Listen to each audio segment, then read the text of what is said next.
2 hari lalu suami pergi untuk cari kerja di Jakarta, tapi tetangga bilang, "Rika, ceraikan saja suamimu sekarang, suami gak guna gitu masih dipertahanin. Aku lihat dia minum-minum tadi malam, aku tidak percaya, tapi pada malam harinya aku lihat." Sebelum lanjut ke ceritanya, bantu subscribe channel ini. 1 subscribe dari kalian, kan jadi pahala baik untuk kalian. Jangan lupa like dan komen kota asal kalian. Yuk lanjut ke videonya. 2 hari yang lalu, suami saya, Arman, berangkat ke Jakarta untuk mencari pekerjaan. Kami sudah membicarakan rencananya itu sejak beberapa minggu sebelumnya, dan saya mendukungnya karena kondisi keuangan kami memang sedang sulit. Arman mengatakan bahwa ia akan mencoba melamar pekerjaan keamanan di sebuah perusahaan logistik yang sedang membuka lowongan besar-besaran. Ia berangkat dengan 1 tas punggung berisi pakaian dan berjanji akan memberi kabar setiap malam. Saya mengantarnya sampai depan gang, dan saat melepasnya, ia berkata dengan nada tenang, "Rika, doakan saja semoga ada hasil. Aku tidak akan lama-lama di sana. Kalau ada kabar, aku langsung beritahu." Saya hanya mengangguk sambil menjawab, "Iya, men. Hati-hati di jalan. Kalau butuh sesuatu, langsung bilang saja." Sejak ia pergi, suasana rumah terasa berbeda. Biasanya ada suara televisi yang ia nyalakan meskipun tidak ditonton, atau sekadar langkahnya di dapur pada pagi hari. Kini rumah terasa lebih hening, dan saya harus membiasakan diri melakukan semua kegiatan tanpa kehadirannya. Saya tetap bekerja seperti biasa di toko kelontong milik kakak saya, lalu pulang sore hari untuk mengurus pekerjaan rumah. Rutinitas itu berjalan normal, sampai akhirnya pada sore hari setelah pulang kerja, tetangga saya, Bu Mirna, menghampiri saya ketika saya sedang menyapu halaman. Ia menatap saya dengan ekspresi yang sulit saya pahami, kemudian duduk di kursi kecil dekat tembok. "Rika, aku mau ngomong sesuatu." "Jangan kaget dulu ya," katanya. Saya meletakkan sapu dan menjawab, "Iya, Bu." "Ada apa?" Ia menghela napas panjang sebelum berkata, "Ceraikan saja suamimu sekarang. Buat apa kamu pertahankan? Kemarin malam aku lihat dia minum-minum. Sudah pergi cari kerja, tapi malah begitu kelakuannya." Saya sempat tidak mengerti maksudnya. Akhirnya saya berkata, "Suami saya? Arman? Ibu yakin tidak salah lihat? Dia itu baru 2 hari di Jakarta." Namun Bu Mirna langsung menimpali, "Ya terserah kamu mau percaya atau tidak. Aku cuma bilang apa yang aku lihat." Perkataan itu membuat saya bingung. Saya tahu Arman memang pernah minum-minum pada masa lalu, tetapi kebiasaan itu sudah ia tinggalkan sejak 2 tahun lalu setelah kami sepakat memulai hidup baru. Ia bahkan sudah jarang keluar rumah kecuali untuk bekerja serabutan atau menemui temannya untuk urusan pekerjaan. Karena itu, sulit bagi saya menerima ucapan Bu Mirna begitu saja. Saya menjawab dengan tenang, "Baik, Bu. Terima kasih sudah bilang, tapi saya tetap perlu mendengar langsung dari Arman." Saya tidak mau menuduh tanpa tahu kenyataan. Bu Mirna hanya mengangkat bahu dan berkata, "Terserah kamu saja, Rika. Aku cuma kasihan lihat kamu." Setelah percakapan itu, saya terus memikirkan kata-katanya. Di satu sisi, saya ingin mengabaikan perkataan tersebut, tetapi di sisi lain, pernyataannya membuat saya ragu. Saya mencoba menghubungi Arman malam itu melalui telepon, namun panggilannya tidak tersambung. Saya mengirim pesan singkat yang berbunyi, "Men, sudah sampai di mana? Gimana hasilnya hari ini?" Namun pesan itu hanya terlihat terkirim, tanpa tanda dibaca. Saya mencoba menenangkan diri dengan berpikir bahwa mungkin ia sedang sibuk, atau mungkin baterai ponselnya habis. Pada malamnya, saya duduk di ruang tamu sambil menonton televisi untuk mengalihkan pikiran. Sayangnya, kepala saya tetap dipenuhi berbagai pertanyaan. Apakah benar Arman kembali ke sini tanpa memberitahu saya? Apakah mungkin ia bertemu seseorang? Atau apakah ia mengalami sesuatu di Jakarta? Semua pertanyaan itu muncul bergantian tanpa jawaban. Saya sempat berbicara pada diri sendiri, tidak mungkin dia pulang diam-diam. Dia pasti sudah hubungi kalau begitu. Namun keraguan tetap menempel. Keesokan harinya, suasana semakin tidak nyaman ketika tetangga lain, Pak Surya, menyapa saya saat saya membeli sayur di depan rumah. Ia berkata, "Bu Rika, semalam saya lihat ada orang mirip suami ibu di depan warung Pak Darto. Tapi saya tidak yakin karena gelap." Saya mencoba menanggapi dengan sopan, "Oh begitu, Pak? Mungkin cuma mirip saja. Suami saya sedang di Jakarta." Pak Surya hanya mengangguk sambil berkata, "Iya, mungkin saya salah lihat." Pernyataan itu membuat kepala saya semakin penuh. Meskipun saya masih berusaha memegang kepercayaan terhadap suami, ucapan dua tetangga berbeda itu membuat saya mulai memikirkan kemungkinan lain. Namun saya tetap merasa perlu memastikan semuanya sendiri. Saya bahkan mencoba meyakinkan diri dengan berkata, "Aku tidak boleh menelan begitu saja omongan orang. Aku harus tetap tenang." Sepanjang hari, saya mencoba menjalankan aktivitas seperti biasa, tetapi pikiran saya terus kembali pada ucapan para tetangga. Saya mencoba menghubungi Arman lagi, namun ponselnya tetap tidak aktif. Ketika bekerja di toko, saya berulang kali melihat layar ponsel untuk memastikan apakah ada pesan masuk, tetapi tetap tidak ada. Kakak saya sempat bertanya, "Kamu kenapa, Rick?" Kelihatan gelisah. Saya menjawab singkat, "Tidak apa-apa, Mbak. Cuma memikirkan suami." Kakak saya hanya mengangguk dan tidak banyak bertanya lagi. Sore harinya, ketika saya pulang ke rumah, saya melihat beberapa tetangga berkumpul di ujung gang. Mereka berbicara sambil sesekali melihat ke arah saya. Meskipun saya tidak mendengar dengan jelas apa yang mereka bicarakan, saya bisa merasakan bahwa ada sesuatu yang mereka ketahui namun tidak ingin mereka sampaikan secara langsung kepada saya. Situasi itu semakin membuat saya tidak nyaman. Saya masuk ke rumah dan duduk di kursi ruang tamu, sambil memegang ponsel yang masih tidak menunjukkan tanda-tanda kehidupan dari Arman. Pada malam harinya, saat saya hendak menutup jendela ruang depan, saya mendengar suara motor berhenti tidak jauh dari rumah. Awalnya saya tidak berpikir apa-apa, tetapi ketika saya mendengar suara yang terdengar sangat familiar, jantung saya terhenti sejenak. Saya mengenali suara itu sebagai suara Arman ketika sedang berbicara dengan seseorang. Tanpa berpikir panjang, saya mematikan lampu depan rumah dan mengintip melalui celah kecil di tirai. Saat itulah kegelisahan saya berubah menjadi sesuatu yang tidak lagi bisa saya abaikan.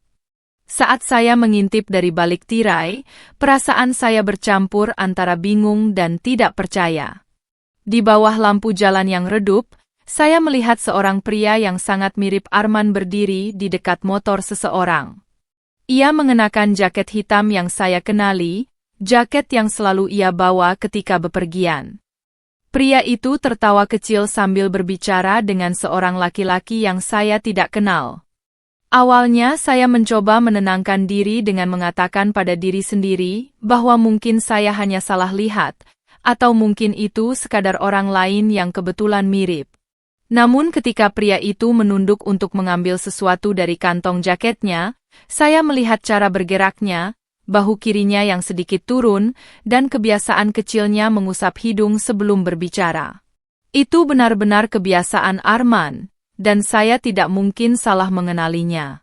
Saya menarik napas panjang dan mencoba memastikan lagi.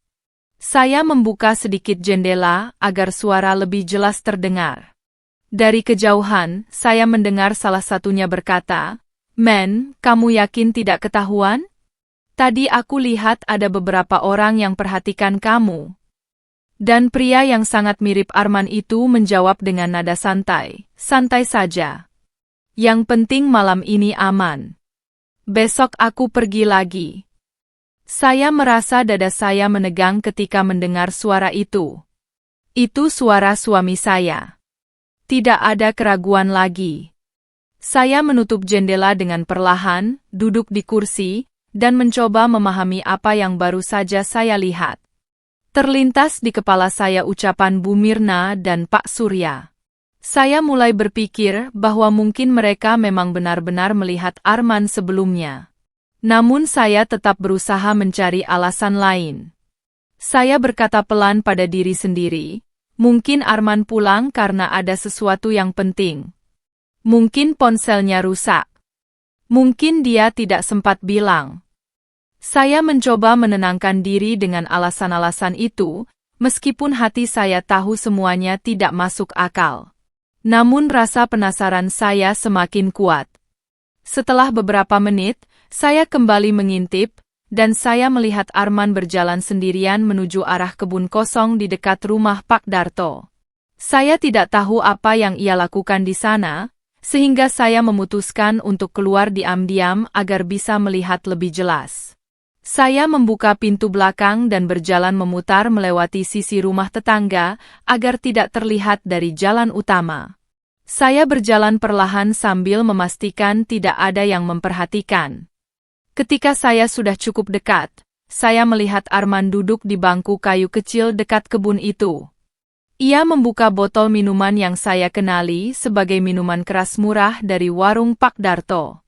Saya berdiri diam di balik pohon sambil memperhatikan gerak-geriknya. Saya mendengar ia berbicara sendiri dengan suara pelan. Gimana kalau Rika tahu? Ah, nanti saja dipikir. Kalimat itu membuat saya merasa seperti ditikam dari belakang. Saya tidak mengerti apa yang sebenarnya terjadi. Ia seharusnya berada di Jakarta mencari pekerjaan, bukan duduk di kebun dekat rumah sambil minum. Setelah beberapa saat, saya mendekat sedikit dan akhirnya memutuskan untuk muncul di hadapannya. Saya melangkah ke arah bangku itu, dan Arman tampak terkejut ketika melihat saya. Ia segera berdiri dan menutup botol minuman itu dengan tergesa-gesa. Rika? Kamu ngapain di sini malam-malam? Katanya dengan nada cemas. Saya menjawab dengan suara yang saya usahakan tetap stabil. Harusnya aku yang tanya. Kenapa kamu ada di sini? Bukannya kamu di Jakarta? Arman terdiam beberapa detik sebelum menjawab. Aku, ada urusan mendadak. Aku pulang sebentar. Besok aku balik lagi. Saya menatapnya tanpa berkata apa-apa selama beberapa saat. Lalu saya bertanya lagi, kenapa kamu tidak menghubungi saya? Saya telepon berkali-kali, tapi tidak pernah tersambung. Ia menggaruk kepalanya dan berkata, ponselku rusak. Jatuh di terminal. Jadi tidak bisa nyalakan. Saya kembali menghela napas panjang dan berkata, kalau begitu, kenapa kamu di sini minum seperti ini? Tetangga melihat kamu. Mereka bilang kamu pulang diam-diam. Arman menatap saya dengan wajah yang tampak bingung, tetapi saya bisa melihat bahwa ia sedang berusaha mencari alasan. Ia berkata, aku cuma butuh istirahat sebentar. Di Jakarta aku pusing, Rick. Banyak hal yang tidak sesuai rencana. Saya mendekat dan duduk di bangku kayu itu. Saya mencoba berbicara dengan tenang. Men, kalau kamu pulang dan butuh istirahat, kenapa tidak pulang ke rumah? Kenapa malah sembunyi dan minum di sini? Arman terlihat semakin gelisah. Ia duduk kembali dan berkata pelan, aku tidak ingin kamu tambah pusing. Aku cuma mau menenangkan diri dulu. Saya memperhatikan wajahnya dan melihat bahwa ia menghindari kontak mata. Itu membuat saya semakin curiga. Saya bertanya dengan nada lebih tegas namun tetap pelan, ada apa sebenarnya? Jangan bilang alasan yang tidak jelas. Saya ingin tahu. Beberapa saat ia hanya diam, lalu akhirnya ia berkata, aku tidak diterima kerja, Rick. Bahkan wawancara saja tidak dipanggil. Aku sudah coba tanya sana-sini, tapi tidak ada yang mau terima. Aku malu pulang tanpa hasil. Aku tidak mau kamu kecewa. Saya menatapnya lekat-lekat dan berkata, kalau begitu kenapa kamu tidak bilang? Kita bisa bicara baik-baik. Tapi kamu memilih pulang tanpa memberitahu, sembunyi, dan minum-minum. Arman menunduk dan berkata, aku takut kamu marah. Saya menggeleng pelan dan menjawab, yang membuat saya marah justru karena kamu berbohong dan menyembunyikan sesuatu. Bukan karena kamu tidak dapat pekerjaan. Arman terdiam, dan saya melihat ia menggenggam botol itu dengan tangan yang sedikit bergetar. Saya melanjutkan, Men, apa ada hal lain yang kamu sembunyikan? Kalau hanya soal pekerjaan, kamu pasti tidak akan sampai sembunyi begini. Arman tidak langsung menjawab. Ia hanya mengusap wajahnya, lalu berkata, tidak ada apa-apa. Aku cuma butuh waktu. Namun saya merasakan ada ketidaksesuaian dari jawabannya. Saat saya hendak menanyakan lebih jauh, saya mendengar suara langkah kaki dari arah belakang. Saya menoleh dan melihat seseorang sedang berjalan mendekat, namun saya tidak bisa melihat wajahnya dengan jelas karena gelap. Orang itu berhenti beberapa meter dari kami lalu berkata, Men, kamu lama sekali. Aku kira kamu sudah pulang. Suara itu membuat Arman terlihat semakin tegang. Ia berdiri cepat dan berkata, aku lagi bicara. Saya menatap mereka berdua dengan bingung. Orang itu lalu berkata lagi, oh, istrinya ya? Maaf, saya tidak tahu. Saya berdiri dan bertanya, Anda siapa? Dan kenapa suami saya bersama Anda malam-malam seperti ini? Orang itu tampak ragu sebelum menjawab, saya teman lama Arman. Dia bilang butuh tempat menginap semalam. Perkataan itu membuat saya semakin bingung, karena Arman tidak pernah menyebutkan apapun tentang teman tersebut. Saya menatap Arman sambil menunggu penjelasan, dan saat itulah saya merasakan bahwa apa yang saya lihat malam ini hanyalah awal dari sesuatu yang lebih besar dan lebih rumit. Melihat dua laki-laki itu berdiri di hadapan saya, perasaan saya bercampur antara bingung, kesal, dan khawatir. Arman terlihat semakin gelisah setelah temannya muncul. Saya memperhatikan gerak tubuhnya yang tampak ingin mengakhiri percakapan, namun saya sudah terlalu banyak memendam pertanyaan untuk membiarkannya pergi begitu saja. Temannya, yang tampak lebih muda dan mengenakan topi hitam, berkata dengan suara pelan, maaf kalau saya mengganggu. Arman cuma bilang sedang butuh tempat singgah sementara. Saya kira dia sudah memberitahu istrinya. Ia berkata begitu sambil sesekali melirik Arman, seolah menunggu jawaban yang bisa menguatkan ucapannya. Saya menatap Arman, berharap ia menjelaskan sesuatu, tetapi ia hanya berkata pelan, Rick, nanti kita bicara di rumah. Jangan bahas di sini. Saya menggeleng perlahan dan menjawab, kenapa tidak sekarang saja? Saya sudah 2 hari menunggu kabar. Tetangga bilang melihat kamu, dan saya tidak percaya sampai akhirnya melihat sendiri malam ini. Arman terlihat tidak nyaman. Ia memegang lengan saya dan berbisik, ayolah Rick. Jangan bikin panjang di depan orang. Saya melepas tangannya dan berkata, saya tidak mempermasalahkan tempatnya, Men. Saya hanya ingin kamu jujur. Teman Arman, yang sejak tadi berdiri memandangi kami, akhirnya berkata, Arman, kalau kamu perlu waktu bicara, saya pulang dulu. Kamu nyusul saja nanti. Ia kemudian melangkah pergi, meninggalkan kami berdua yang masih berdiri di dekat bangku kayu di area kebun itu. Setelah temannya menghilang di balik bayangan gang, Arman menarik napas panjang dan duduk kembali. Saya ikut duduk, sedikit menjaga jarak, dan menunggu ia membuka pembicaraan. Namun beberapa saat ia hanya diam sambil menunduk. Saya akhirnya berkata dengan suara pelan, Men, kamu harus jelaskan semua.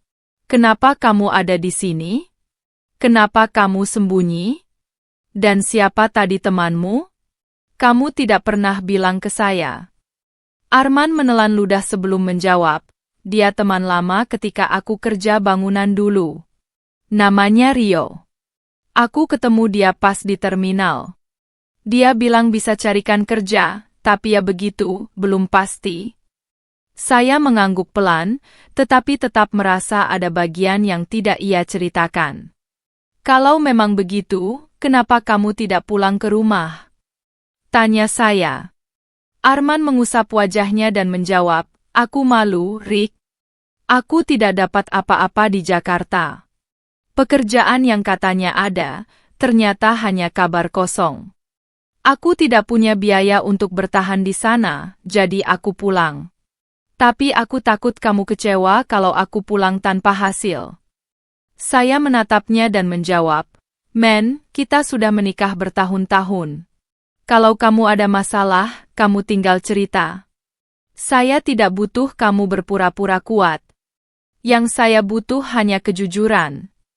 Arman terdiam sesaat sebelum berkata, aku cuma tidak ingin kamu tambah capek mikirin aku. Saya menghela napas panjang karena jawaban itu tidak cukup menjelaskan kenapa ia harus sembunyi di tempat gelap sambil minum-minum. Saya berkata lagi, kalau kamu tidak ingin saya pusing, seharusnya kamu pulang ke rumah, bukan sembunyi. Kamu tahu tetangga suka bicara. Arman mengangguk pelan tetapi tidak langsung menanggapi. Saya kemudian bertanya, Men, apa kamu pulang sejak 2 hari lalu atau baru malam ini? Pertanyaan itu membuat Arman terlihat semakin gelisah. Ia menatap tanah sebelum menjawab, aku sebenarnya sudah pulang sejak kemarin pagi. Tapi aku tidak berani pulang ke rumah. Jawaban itu membuat dada saya terasa berat. Kenapa tidak berani? Ada apa sebenarnya? Tanya saya. Arman menunduk dan berkata, aku takut. Waktu aku pulang, aku lihat kamu sedang di depan rumah sama Bu Mirna. Aku dengar kalian bicara tentang aku. Aku kira kamu sudah tahu aku gagal dapat kerja dan kamu pasti marah. Jadi aku pergi lagi dan ketemu Rio. Dia bilang aku boleh tinggal di rumah kontrakannya beberapa hari.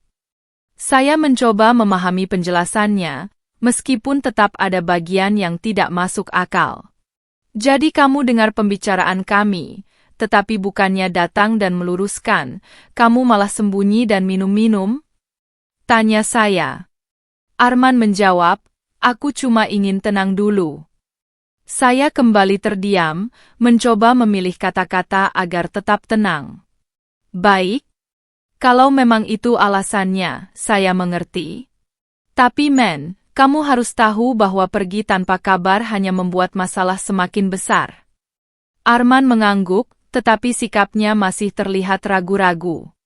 Saya memperhatikan wajahnya dan menyadari bahwa mata Arman terlihat sedikit merah, entah karena minuman atau karena ia kurang tidur. Saya akhirnya bertanya, kamu tinggal di mana selama 2 hari ini? Arman menjawab, di tempat Rio. Rumah kontrakannya ada di belakang bengkel Pak Randi. Saya mencoba mengingat area itu, karena saya jarang lewat sana. Kenapa tidak pulang? Kamu bilang takut saya marah, tapi apa hanya itu alasannya? Pinta saya lagi. Arman tidak langsung menjawab. Ia menggeser botol minuman yang tadi ia sembunyikan, dan saya bisa merasakan bahwa ia ingin pembicaraan selesai. Namun saya tidak ingin membiarkan ia menutup pembicaraan tanpa kejelasan. Saya berkata, Men, kita bisa bicara baik-baik. Tapi kamu harus jujur dulu. Ada apa yang membuat kamu takut sampai harus pulang diam-diam? Arman akhirnya menjawab dengan kalimat yang tidak saya duga. Rick, aku tidak mau kamu lihat kondisi aku waktu itu. Aku tidak bawa uang sama sekali. Bahkan ongkos pulang aku pinjam dari orang di terminal. Aku merasa gagal sebagai suami. Saya menatapnya pelan dan berkata, kamu tidak perlu takut soal itu. Kita bisa cari solusi sama-sama. Tapi kamu membuat semuanya lebih sulit saat memilih sembunyi. Suasana kemudian menjadi hening. Angin malam berembus pelan, membuat daun-daun di pepohonan bergerak. Saya dan Arman duduk tanpa bicara selama beberapa saat, sampai akhirnya saya berkata, "Ayo pulang. Kita lanjutkan bicara di rumah. Tidak ada gunanya di sini."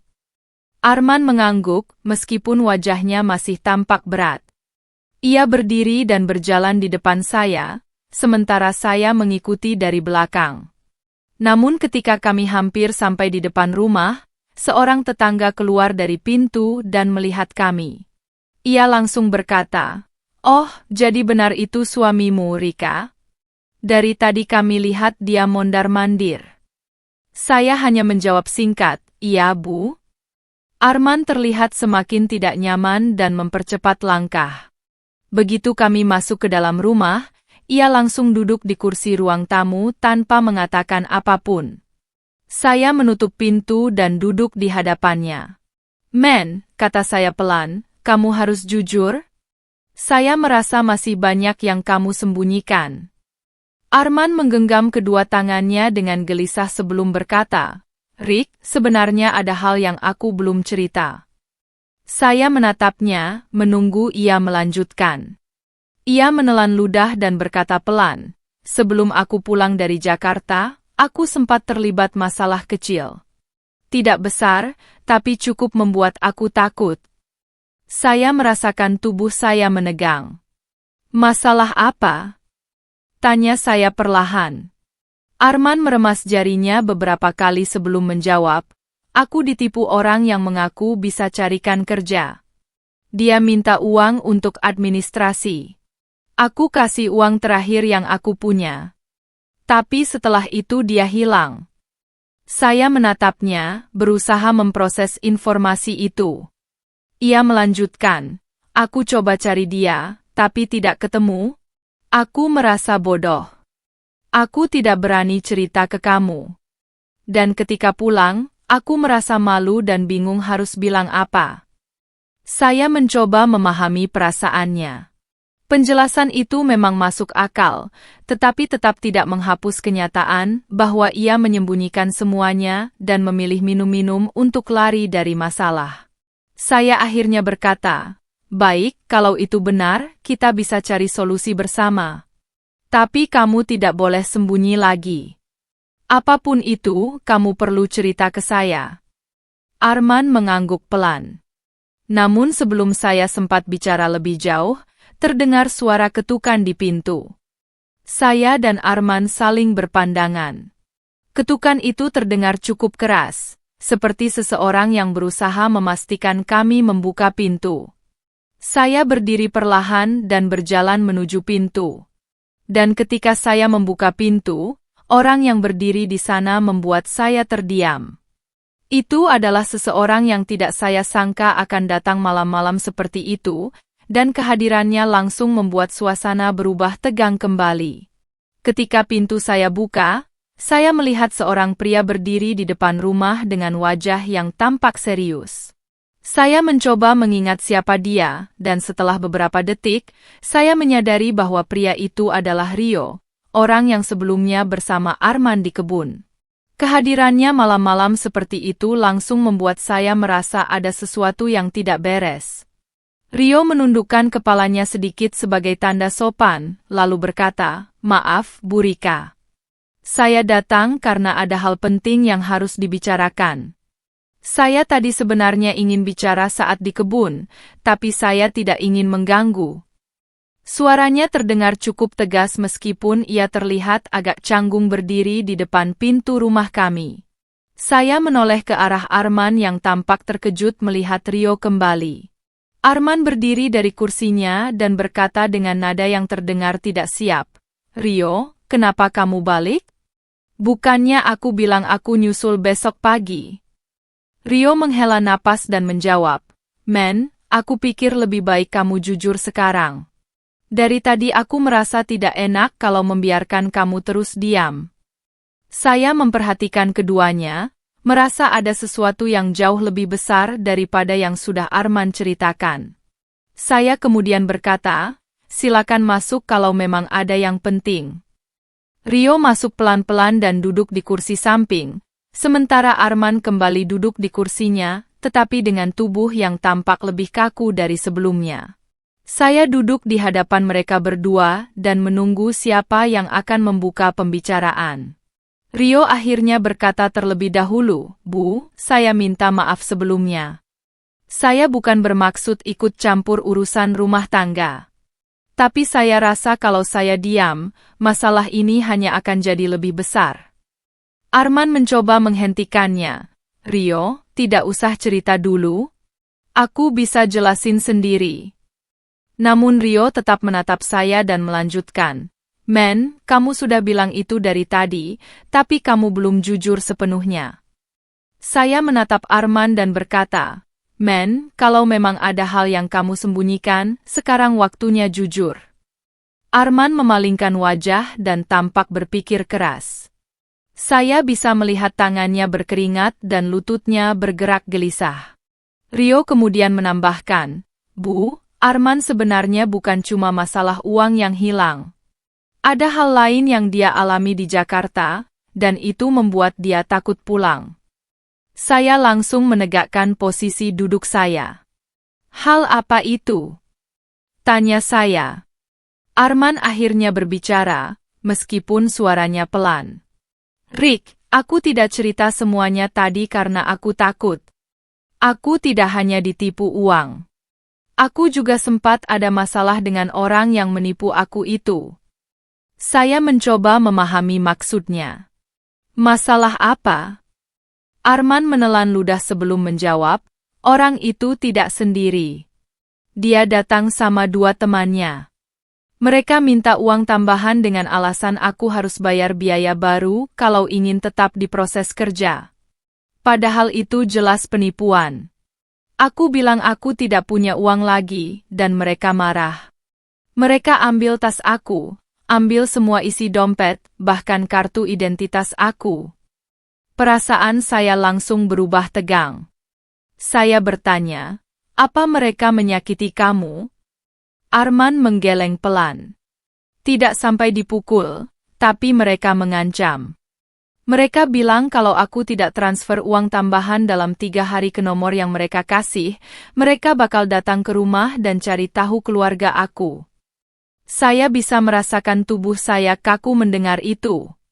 Rio mengangguk dan berkata, "Saya lihat sendiri Arman waktu ketemu di terminal. Dia benar-benar ketakutan. Dia tidak berani pulang, dan tidak tahu harus bagaimana."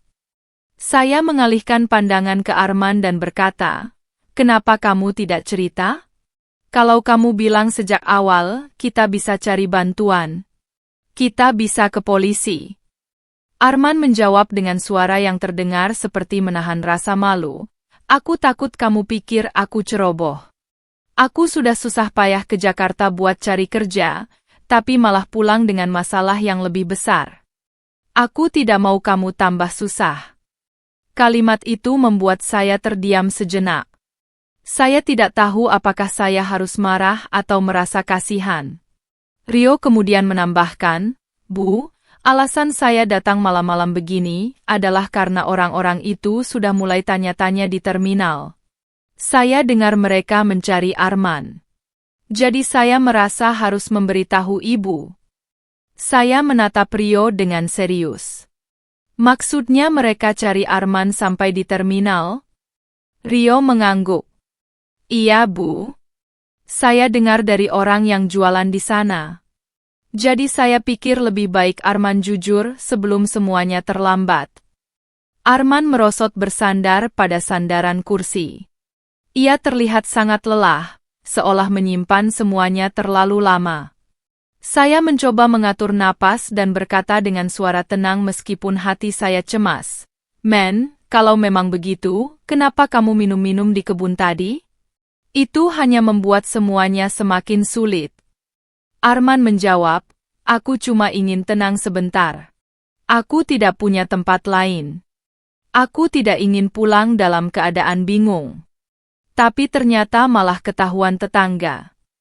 Saya menghela napas panjang, mencoba menahan semua emosi agar tetap fokus.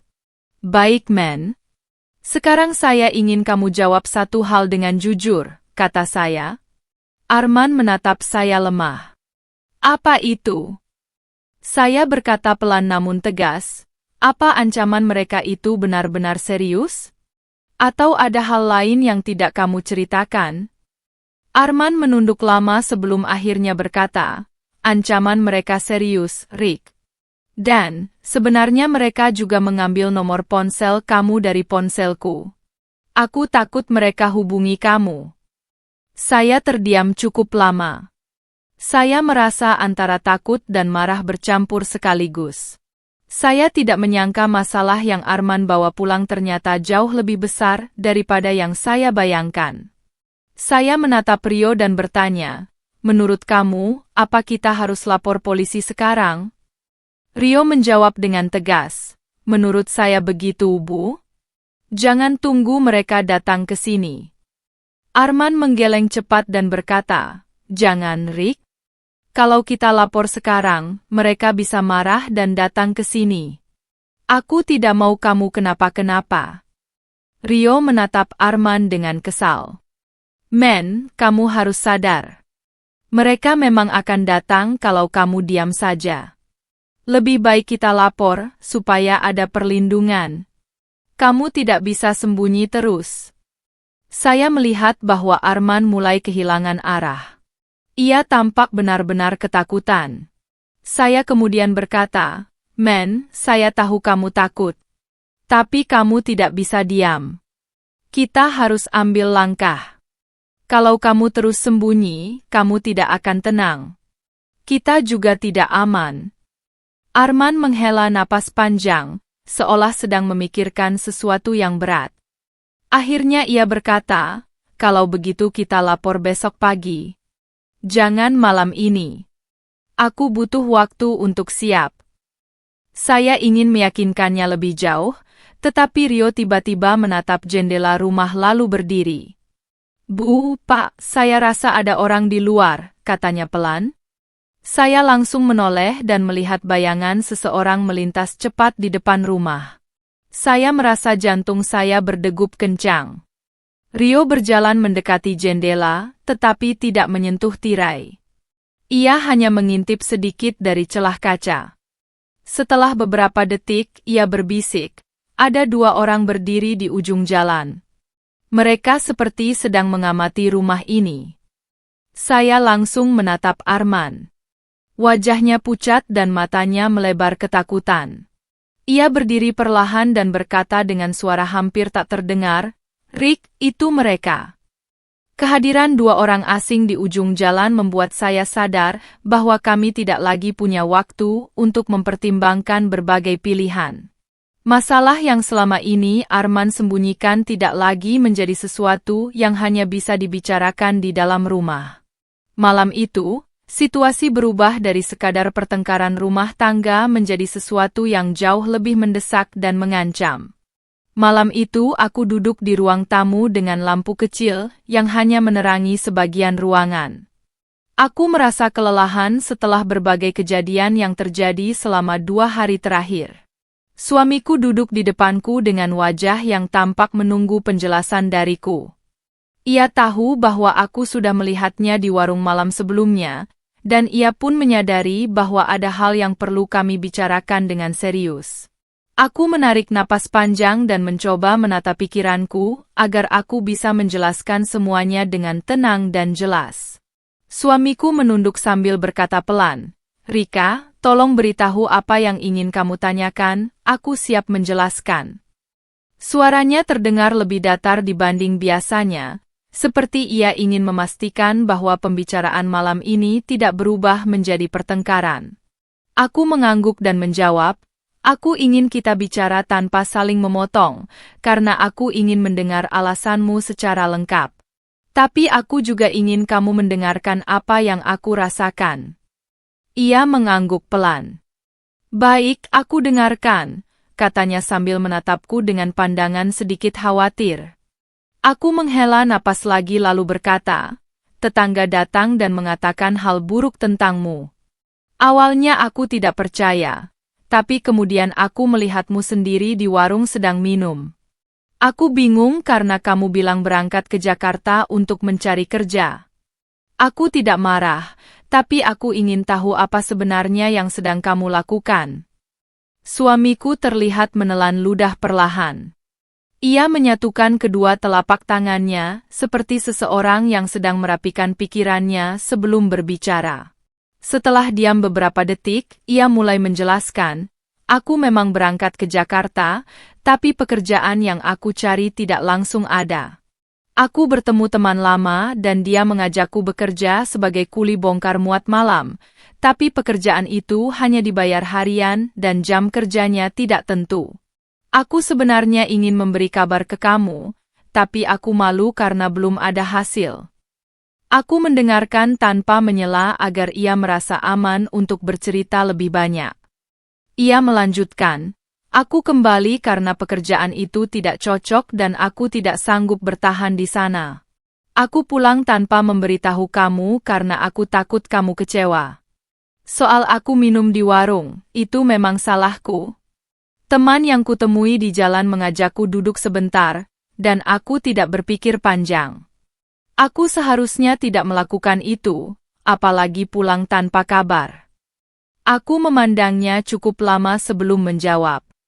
Aku tidak ingin langsung mempercayai semuanya tanpa memastikan apa yang ia rasakan dan apa yang ingin ia lakukan ke depannya. Kalau kamu kesulitan, kamu bisa bilang, "Kita sudah menikah, dan aku ingin tahu keadaanmu, bukan menebak-nebak sambil khawatir," kataku dengan nada tenang. Ia mengangguk dan berkata, "Aku tahu. Aku terlalu memikirkan ketidakmampuanku sendiri sampai aku lupa kalau kamu sebenarnya bisa diajak bicara." Aku kemudian bertanya, "Lalu untuk kedepannya bagaimana? Kamu akan cari kerja di sini atau kembali ke Jakarta?" Ia menjawab tanpa ragu, "Aku akan cari kerja di sini dulu. Aku tidak ingin pergi tanpa kepastian lagi. Aku ingin memastikan kamu tahu semua langkahku, agar tidak ada salah paham seperti kemarin." Mendengar itu, aku merasa sedikit lega meskipun semuanya belum sepenuhnya selesai. Aku berkata, "Baik, tapi aku juga ingin kamu mengurangi kebiasaan berkumpul di warung, apalagi kalau itu membuat tetangga berbicara macam-macam." Ia menjawab dengan nada sungguh-sungguh, "Aku janji tidak akan mengulanginya. Aku tidak mau kamu mendengar hal buruk tentangku lagi." Setelah percakapan itu, suasana ruang tamu menjadi lebih tenang. Kami tidak langsung menjadi sepenuhnya baik, namun setidaknya sudah ada pemahaman baru antara kami berdua.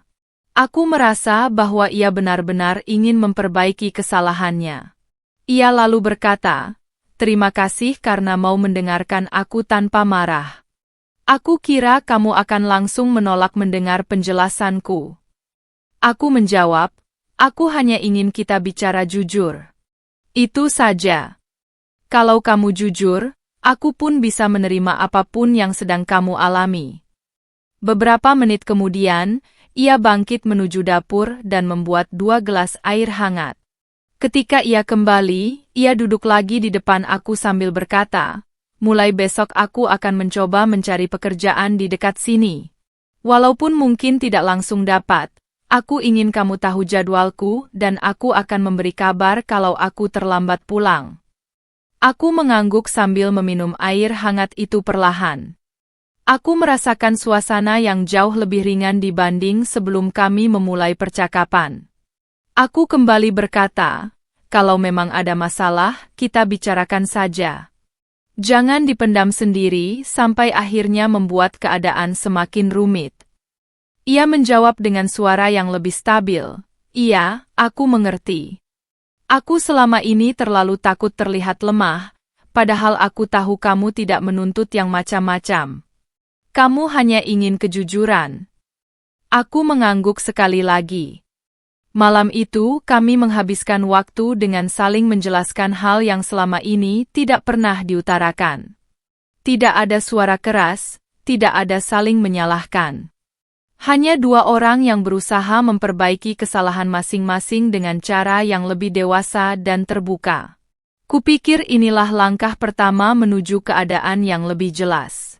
Ketika percakapan akhirnya selesai, ia bangkit dan berkata, "Aku tidurkan dulu diri sendiri. Kamu mau istirahat juga?" Aku menjawab, "Iya, setelah semuanya aku rasa kita memang butuh istirahat." Kami kemudian masuk ke kamar tanpa membawa emosi yang belum diselesaikan. Aku merasa masih ada hal yang perlu diperbaiki di hari-hari berikutnya, namun aku juga merasakan sedikit ketenangan karena kami sudah mulai berbicara dari hati ke hati. Pagi berikutnya terasa berbeda dari hari-hari sebelumnya. Matahari belum terlalu tinggi ketika aku bangun dan melihat suamiku sudah duduk di ruang tamu sambil menulis sesuatu di buku kecilnya. Biasanya ia bangun lebih siang, namun hari itu ia tampak ingin menunjukkan perubahan. Aku berjalan keluar kamar dan menyapanya, "Kamu sudah bangun dari tadi?" Ia mengangkat kepalanya lalu menjawab dengan nada tenang, "Iya, aku bangun lebih pagi karena ingin menyusun rencana pekerjaan. Aku rasa sudah waktunya aku mulai dari hal kecil dulu sebelum mencari pekerjaan yang lebih besar." Aku mengangguk dan menghampirinya. Tidak ada ketegangan seperti beberapa hari terakhir, hanya suasana yang perlahan kembali stabil. Kami duduk berhadapan sambil membicarakan hal-hal sederhana. Ia menjelaskan bahwa hari ini ia akan mendatangi beberapa tempat di sekitar desa untuk menanyakan pekerjaan apapun yang mungkin tersedia. "Aku tidak ingin membuatmu menunggu tanpa informasi lagi," katanya. Aku menjawab dengan perlahan, "Yang penting kamu jujur, dan aku ingin tahu apapun yang sedang kamu lakukan." Ia mengangguk, lalu menutup buku kecilnya sambil berkata, "Mulai sekarang aku akan memberi kabar setiap kali aku pergi dan pulang." Setelah percakapan itu, aku mulai melakukan pekerjaan rumah seperti biasa. Aku merasa suasana rumah menjadi lebih tenang. Tidak ada pertanyaan yang belum terjawab, tidak ada dugaan yang membuat kepalaku berat seperti 2 hari sebelumnya. Saat aku sedang menyapu halaman, Bu Darni, tetangga yang sebelumnya menyampaikan hal buruk tentang suamiku, datang menghampiri sambil membawa keranjang kecil berisi sayuran. Ia menyapaku, "Rika, kamu sudah baik kan? Kemarin kamu terlihat bingung." Aku berhenti menyapu lalu menjawab, "Sudah, Bu. Semuanya sudah saya bicarakan dengan suami." Bu Darni terlihat sedikit terkejut, lalu berkata, "Syukurlah kalau begitu. Maaf kalau kemarin saya keterlaluan. Saya hanya tidak ingin kamu terluka." Aku mengangguk dan menjawab, "Tidak apa-apa, Bu. Tapi saya juga ingin memastikan semuanya berdasarkan apa yang saya lihat sendiri, agar tidak salah memahami." Ia mengangguk pelan sambil berkata, "Betul itu? Yang penting sekarang kamu sudah jelas." Setelah itu ia pamit, dan aku kembali menyapu halaman sambil memikirkan bahwa mungkin selama ini aku terlalu mudah dipengaruhi kekhawatiran. Namun aku juga sadar bahwa peran tetangga dalam kehidupan desa memang seperti itu. Mereka cepat melihat, cepat berbicara, tetapi kadang tidak memahami keadaan sebenarnya. Menjelang siang, suamiku pulang dengan membawa beberapa catatan kecil. Ia duduk di kursi teras dan berkata, "Aku sudah tanya di bengkel dekat pasar, lalu ke toko material, dan juga ke tempat pengepul barang bekas. Besok mereka minta aku datang lagi untuk memastikan jadwal kerjanya." Aku mendengarkan sambil merasa sedikit lega, karena ia benar-benar mencoba memperbaiki keadaan. "Kalau begitu besok kamu berangkat pagi lagi?" tanyaku. Ia menjawab, "Iya, aku ingin mencoba semuanya dulu. Mana yang paling memungkinkan itu yang aku jalani." Kami melanjutkan hari dengan aktivitas biasa. Pada sore hari, kami duduk di teras sambil menikmati teh hangat. Kami jarang duduk bersama seperti ini sebelumnya tanpa ada pembicaraan yang tidak jelas. Suamiku kemudian berkata pelan, "Aku tahu kita masih punya banyak hal untuk diperbaiki, tapi aku ingin kamu tahu bahwa aku benar-benar ingin berubah." Aku menatapnya sebentar lalu berkata, Aku tidak menuntut perubahan cepat, yang penting konsisten. Ia mengangguk dengan ekspresi yang menunjukkan bahwa ia benar-benar memahami maksudku. Malam itu suasana rumah tetap tenang. Tidak ada ketegangan, tidak ada pertanyaan yang menggantung. Hanya ada kebiasaan baru yang mulai dibangun sedikit demi sedikit. Sebelum tidur, ia kembali menuliskan sesuatu di bukunya. Aku bertanya, "Kamu tulis apa lagi?" Ia menjawab, "Aku tulis daftar hal yang harus aku lakukan supaya aku tidak kembali ke kebiasaan lama." Aku mengangguk sambil berkata, "Itu bagus. Tapi kamu tidak perlu membuat semuanya terasa berat, lakukan saja satu persatu." Ia mengangguk dan berkata, "Iya, aku mengerti." Beberapa hari berikutnya berjalan dengan lebih stabil. Ia mendapatkan pekerjaan harian di toko material, tidak besar, tapi cukup membuatnya merasa lebih berguna. Setiap pagi ia pamit dengan jelas, dan setiap sore ia pulang dengan membawa cerita sederhana tentang apa yang ia kerjakan. Kami membiasakan diri untuk berbicara lebih terbuka. Tidak banyak, tapi cukup untuk membuat hubungan kami terasa lebih ringan. Tetangga-tetangga yang sebelumnya banyak berbicara tentang suamiku kini lebih banyak diam setelah melihat perubahan kecil yang ia tunjukkan. Tidak ada lagi komentar yang membuatku merasa gelisah. Aku menyadari bahwa ketenangan bukan datang dari orang lain, tapi dari bagaimana aku dan suamiku memilih untuk saling memahami. Suasana rumah pun membentuk rutinitas baru. Kami makan bersama lebih teratur, saling bertanya keadaan satu sama lain, dan tidak lagi menghindari topik yang penting. Kami tidak menjadi pasangan sempurna, tetapi setidaknya kami mulai hidup dengan cara yang lebih jujur dan tenang.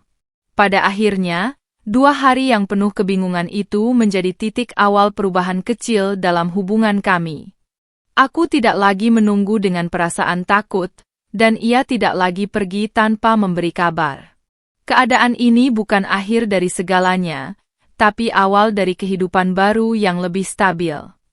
Kami menemukan ritme baru, cara baru memahami satu sama lain, dan kebiasaan baru yang membuat rumah terasa sedikit lebih hangat.